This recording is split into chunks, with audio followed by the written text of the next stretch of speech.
before we get started, I need to address something. I never need to address what people leave in the comments, but I like doing it because I like the interaction that people like to leave comments.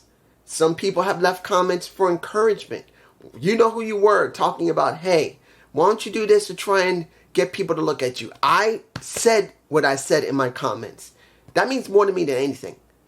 I'm not trying to be as big as everybody else. I know you're saying, dude, people should see you. You do pretty well. And I'm thankful for that. I'm very happy you said that. That made me feel good. And you saying if we met each other, be friends, I'd be happy to know that someone cared that much. And now we get other people who leave comments that I have to address now that is not like they're insulting me. They're not. But I gotta set something straight for this person because I think they are a little too biased themselves more than me. Me. You guys know me, who've watched me for years. I'm not biased. I tell you exactly what's going on compared to everybody else. Not because they're on the payroll of somebody or they want to make sure they have enough people to watch them. I say exactly what's on my mind. And being told, dude, it's in the comments of Dynamite, dude, are you becoming biased that you're liking these spot monkeys? Look at this episode. There was no character development. There's supposed to be storylines. And what did I say in that comment? I said clearly, really? I told you it's an extension of Forbidden Door. And also, and this is important, not every episode of any show is going to have stories, character-driven stories, and anything else. Sometimes it's just straight wrestling. And it's alright sometimes. Admittedly, AEW does more than they should. And I've always said that. Now here's Impact, the flip. Right now, we got more story on Impact than we got more wrestling. And not taking anything from wrestling, we have 5 matches. 5. But this is more about story than it was about those matches. Let's make that clear. That's what it was. But I'm going to make this clear. I don't have a Twitter account. I don't. I know I should because every wrestling podcaster does, but due to the fact of my anxiety and depression, it's not good for me. I would hurt myself mentally by having a Twitter account connected to this channel. If anybody from Impact sees this or someone connects this on Twitter, I'm saying this. To anyone who's watching in management, how you doing? I am just a simple, humble YouTuber who has been seeing your product for 11 years and has been podcasting it. I have been reviewing your product. I love you because you do make some really good stories. But when you screw up, I have to say it. You have been lately easily more than a year. You've been having problem with your camera work where it's been this. If anyone from Impact is seeing this and seeing this, that's what you've been showing us. I'm saying it now. You should fire or basically find the person who is working production. I'm saying it now. The picture that I was watching next to what was going on in Access, because there was some problem with Access TV with me personally, because I was having some problems that it looked like for some reason there was something wrong with the channel itself, because I was having problems with a lot of fuzziness. I don't know if anybody else saw it, but I did. But the point is, if you're producing a product for us at home, taking away from the people at the arena, wherever it is, doesn't matter if it's Canada, America, or now in Australia going down under, you should notice what is going on. Have you not had someone to review the work before it's aired on Access or on Fight Network or Fight TV? Dude, it was almost unwatchable. Look what happened at the very end of the show. When you're trying to let Nick Aldis talk, well, I'm not saying it was great what he did. I will get to that later. You could barely see him. Trinity's work, when it came to Trey Miguel and Chris Sabin, you couldn't even barely watch what was going in the ring, because it wasn't the fact that you were switching so much. It was that the cameramen were doing it like this, or focusing on this. Why do you not understand? And I'm not saying that you're doing it live. I know you're doing it taped. But you can't tell me that you haven't noticed that the quality of your videos have dropped. I'm a guy who pays, or I watch either Access TV with my cable, or I watch on Fight, or I watch on YouTube. It doesn't matter which one. I would be paying for this. I'm actually paying to be able to see what's going on. I'm putting my hard-earned money from my disability to pay for this. And I would at least like to decently see what's in the ring. Can you not do this? Does it have to be this? Are you serious? The people at the arena have it better than us. If anyone doesn't notice, the quality has dropped so bad that you can't see what's going on in the ring because, I say it again, statically, zooming in is fine. But when you start seeing things dynamically in the ring, I didn't say it earlier, but I'm saying it now. I've said this, actually, I've been saying this for more than a year. Statically, zooming in is fine. But when your people are watching this, they're going to get annoyed.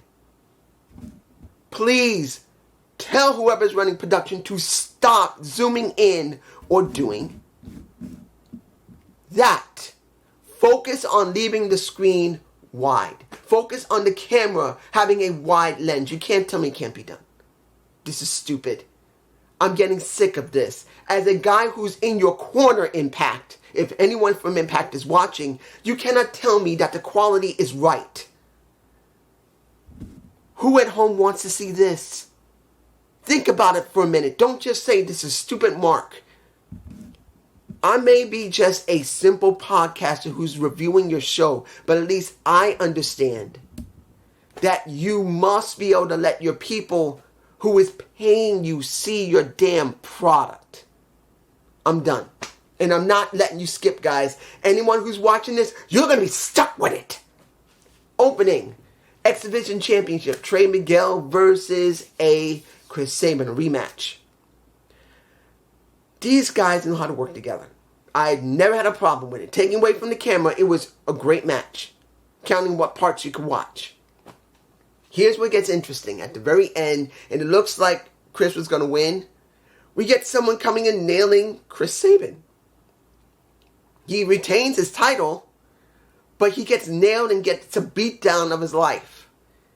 And it's Zachary Wentz is back. Carter, as you guys, if anybody remembers him, when he was working with Wesley, when they were in NXT, they were tag champs. Everything was going great until Kimberly destroyed Carter. Guys, Kimberly destroyed her man, her former husband.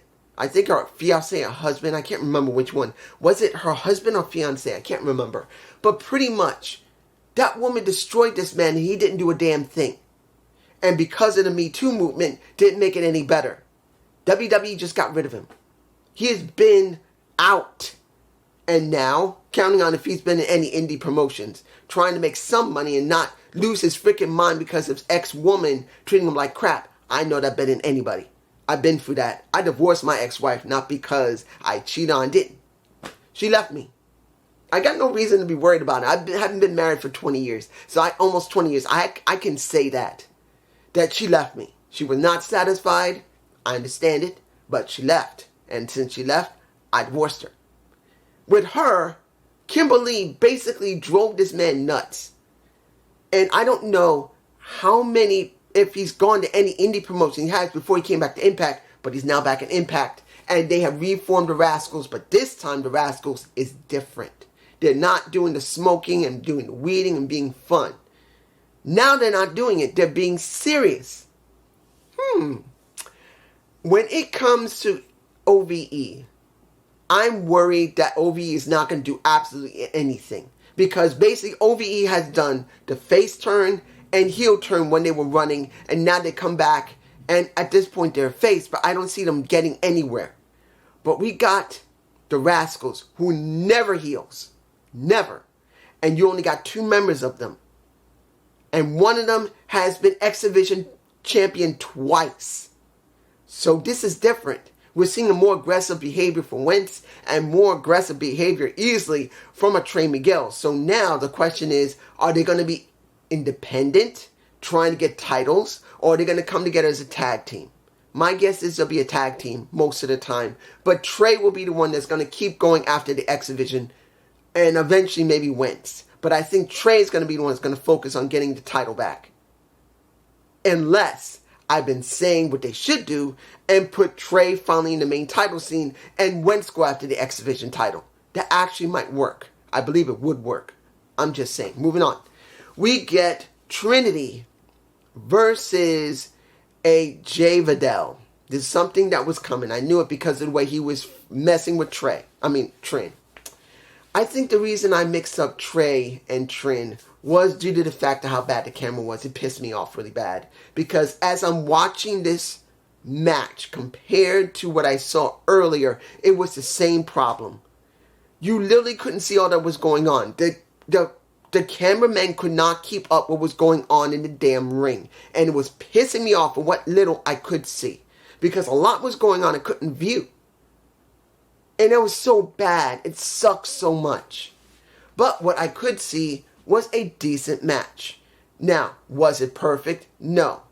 There was a point where I did see Trinity messed up when she was supposed to do a flip.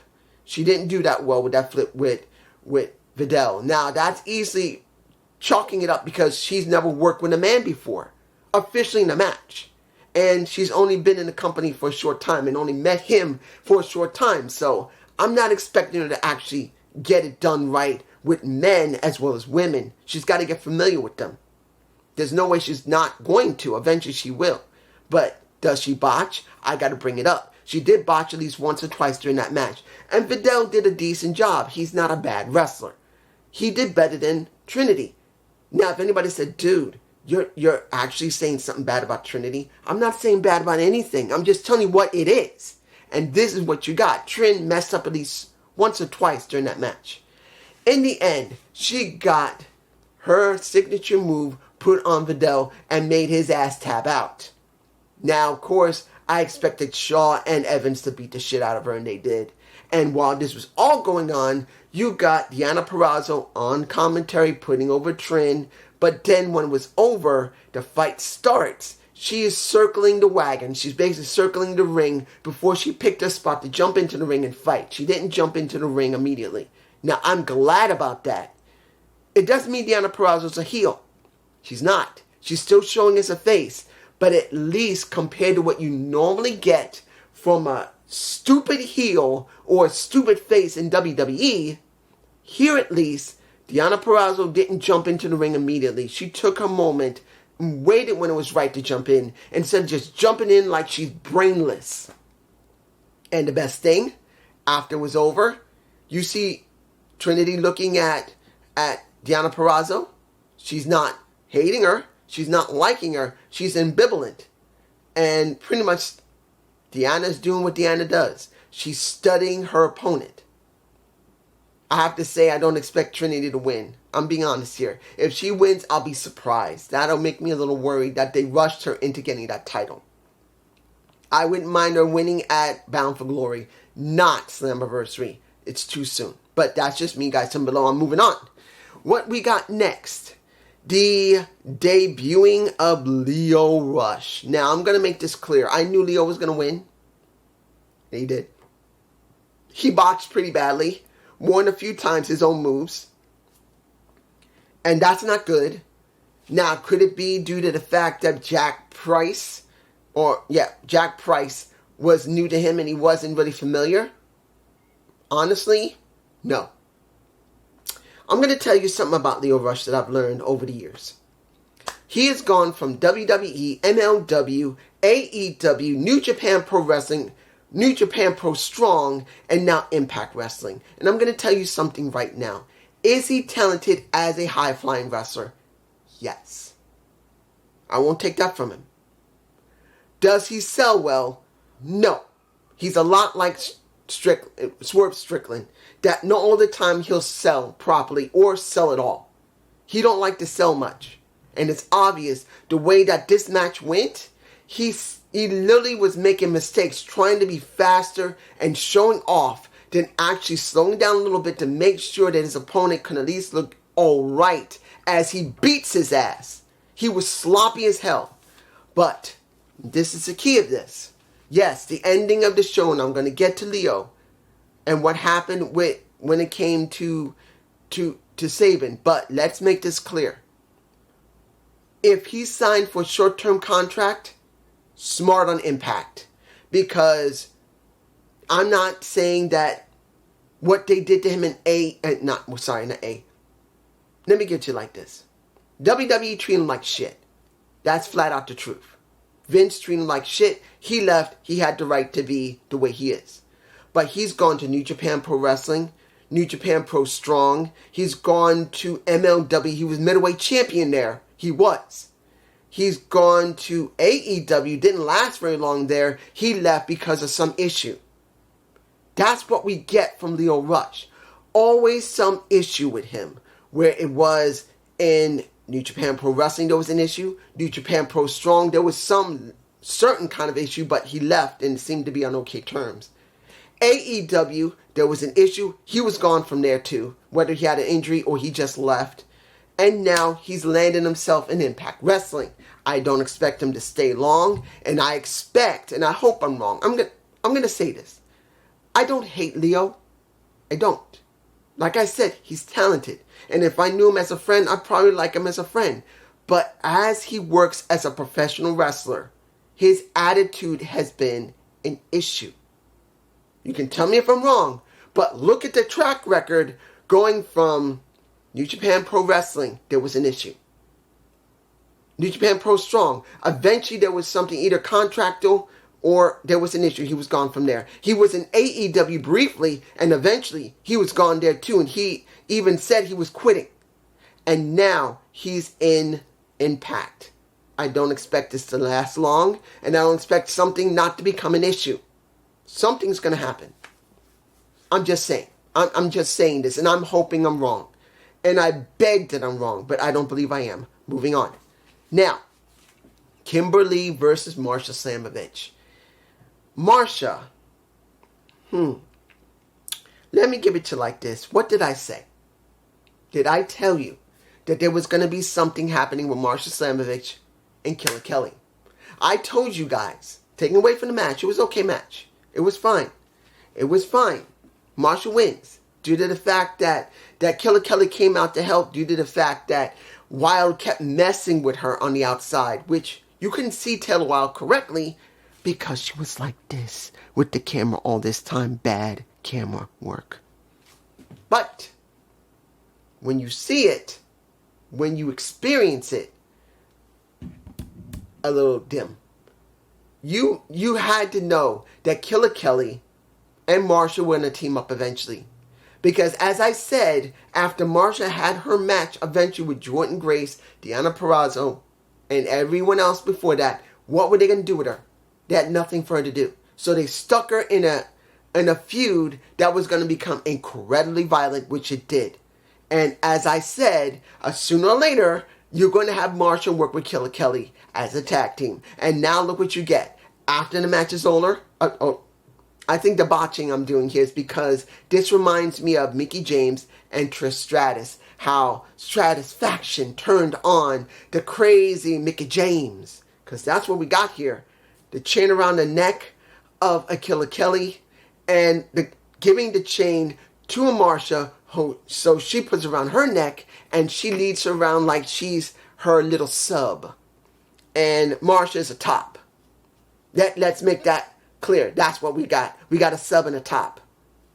Because if Killer Kelly is a top herself, she's not going to let Marsha lead her around, even with the chain around her neck. Are we going to see them kiss eventually? That might happen. Are we going to see them hug one another funny? That might happen. They may go there in Impact Wrestling to be a little more edgy than they normally are. They may go there, guys. They may do it. Is that a bad thing? No. Both are good-looking women. Let's be honest. Killer Kelly, even though she got no boobs, is a damn good-looking woman. But do I believe they'll go there? They might. They may actually put that into the story of sexuality, which is not a bad thing to see. It's very rare to see Impact go that far. They haven't done that since, from what I understand, the Beautiful People. So, this is what you get. Final match. Kenny King versus Yuri Mora. I was kind of hoping that Avenda Gunjer came out to help him out, because I really wish he had. But this was not about that. That was because of Joe Hendley. And I got to say this. If you ever want to know who to hate in the back, unfortunately, I don't have an image.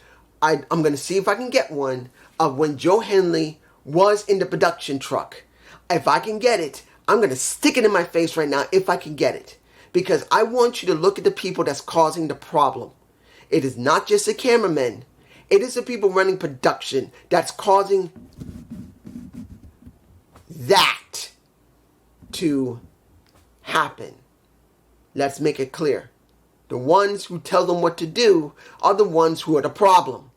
But Joe Hendley had a little gift for a little bit of Kenny King when the match was over, when Kenny won. He won clean. I wish Yuri Mora didn't have the job, but they wanted to promote this storyline between Joe and Kenny King. That Joe Hendley made it very clear that he wanted to honor the Kenny King, honor the king of professional wrestling. And what did he do? Do his story of when he started wrestling to now, and you get 2007 to 12 where he's wrestling. You get 2017, 2017 to 21, but there's a little gap between 2013 to 17. What do we get? I believe it's in my face. We get a stripping Ken. Now, supposedly that actually did happen. Kenny King did go into stripping for a little while. I don't know why he did it. Was it because he just wanted to get women to be horny for him? Was it because he wasn't really making enough money? Because back then it was a little harder to make money, particularly with Impact, because of how badly it was run by, Dixie Carter. Didn't do very well running the damn thing, and then she got other people to try and run it, and it got worse. This is what you get. You got Kenny King stripping for maybe a year or two or more. I don't know. Only thing I do know, everybody calling him a stripper Kenny. Stripper Kenny. I would call him a stripper Ken. Can he strip? And can he get women aroused? There you go. I had to say it. This is a decent story. Is it a great one? No.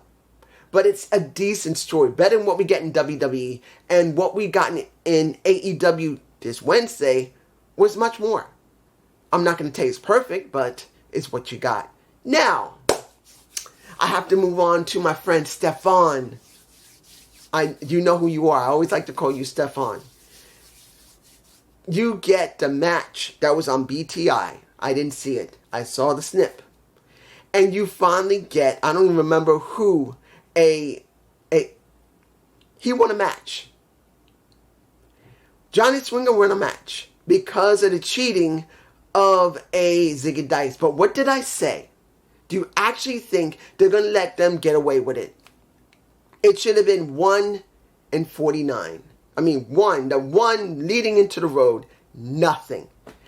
The main ref decides to come over to Dice, go over to Swinger, and said, Santino saw it. I saw it. We threw it out.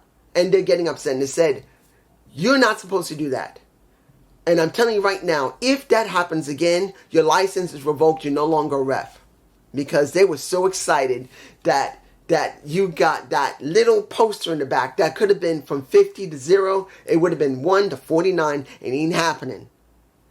This is what I said. They're not going there. Sadly. Unless it's going to be one match before Slammiversary or one match before a Bound for Glory where Johnny Swinger will get one opportunity for one match. If he wins that match, he will get a title shot. That's what I think they're going. That's if they're going there. If they don't, that's what you get. Now, finally, and that's, two more things. One, the vid pack for Scott D'Amore. I'll tell you like this. Him talking about Can-Am, okay. Him talking about the life he led and that he discovered that he's better as a coach than a professional wrestler, even though he was a very good wrestler. I can buy that. For all the people he helped. including his current girlfriend, Gazelle Shaw. Do I believe that he could beat a Bully Ray in a straight-out match by themselves, which I wish they would do by Bound for Glory? I don't know. But that's what I want. I don't want him to work with PCO. I don't want Macklin and Bully with him. I want Bully, and I want a Scott D'Amore. That's what I believe is the wisest thing to do. They need to do it. They should go there. That's what I want. Next, we got another one. In fact, I just remembered before the Nick Aldis, we got one more. And that is the Dirty Dango segment talking about how he met Santino and that Jim Cornette whooped his ass because he was annoying him. Which is not exactly true, because he did start up in Ohio Valley Wrestling, but not 100% for understand, he didn't annoy Jim Cornette. And he didn't get his ass whooped by Jim because he was annoying. I think it's a little twisted. But, essentially, he messed with Santino talking about his daughter that's currently working in WWE and NXT right now. Where he compared him to his daughter, saying, you always got your ass whooped when it came to OVW. What about your daughter? Is she getting whooped over there? Which she probably is. The point is, this was one of the better promos I've seen from Dirty Dango, and one of the better promos, definitely, of Santino, who was pissed the fuck off, saying, how dare you talk about my daughter? How dare you say I don't earn my stripes? When we get our chance, I'm going to get in the damn ring with you when the time comes. Because right now I cannot, because Scott D'Amore is not there. But when he comes back by what was it he said? Not Slammiversary, by Bound for Glory, he'll have his opportunity. No, was it Bound for Glory or Slammiversary afterward? I can't remember. He said when he's done and he comes back, he wants his match. He's going to teach him. He's going to humiliate him. He's going to treat him like shit. I like it. But one problem. The Digital Media Championship is not on the fucking line. Why? Why couldn't Dirty Dango get the damn title? He needed it to make it mean something. It's dumb. Dumb he doesn't have the damn title. Dumb that Joe Henry had it. He could have still messed with Kenny King without a damn title. I'm just saying. Final. What do we got? The Nick Aldis segment with a Alex Shelley who was sitting in the crowd because he got him a seat. Now, if you watched Impact, not just a snippet, you saw this from Nick Aldis not able to stay in frame because the damn cameraman couldn't get in his thick head to do that. He was so determined to zoom so close to Nick Aldis' face, he could barely get it on the screen as Nick is doing his promo, walking back and forth like most pro wrestlers do when they're trying to get into character and make it mean something. Now, was he talking well? It was fine. I'm not saying it was great what he was saying that he's getting treated badly, he's being disrespected, he's being humiliated. He want to make sure that Alex Shelley understands, and he's going to humiliate him. And Alex Shelley said, shut the hell up. And the crowd was behind him. Not as loud as Trinity. When Trinity came out in her entrance, it was booming loud. That is the most popular person on Impact right now. They better hope they treat Trin right. Because I think Trin is the only thing they got on that show that is the most popular person. Trinity is the most popular. Not saying Alex isn't cared about. He was. But it wasn't as loud as Trin. But you can hear him say, why don't you shut up, stop crying like a bitch, come out of that ring, face me, and let's settle this. And they had to fight. No problem. There was a fight. I knew it was going to happen eventually.